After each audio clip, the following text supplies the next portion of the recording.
குமாரன் உங்களை விடுதலையாக்கினால் மெய்யாகவே விடுதலையாவீர்கள். அல்லேலூயா, ஆமென். யார் நம்மளை விடுதலையாக்குவார்? அநேகருடைய வாழ்க்கையிலே இந்த விடுதலை கிடைக்காமல் பலவிதமான காரியத்திலிருந்து விடுதலையை பெற முடியாதபடி அநேகர் தவிக்கிறார்கள்.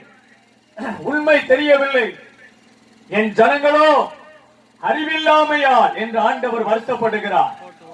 ஆண்டவருடைய பெயரை வைத்துக் கொண்டு சத்தியத்தை அறியாமல் வாழ்கிற அநேக ஜனங்கள், இன்னும் வலது கைக்கும் இடது கைக்கும் வித்தியாசம் தெரியாதபடி அணுகின்ற எத்தனையோ மக்கள். என்ன செய்வது? இந்த உலகம் பாவம் நிறைந்த ஒரு உலகம், சாபம் நிறைந்த ஒரு உலகம். யாரிடத்திலே போவது? மனிதன் ஏமாற்றுகிறான், மனிதனை மனிதன் ஏமாற்றுகிறான். ஏனால்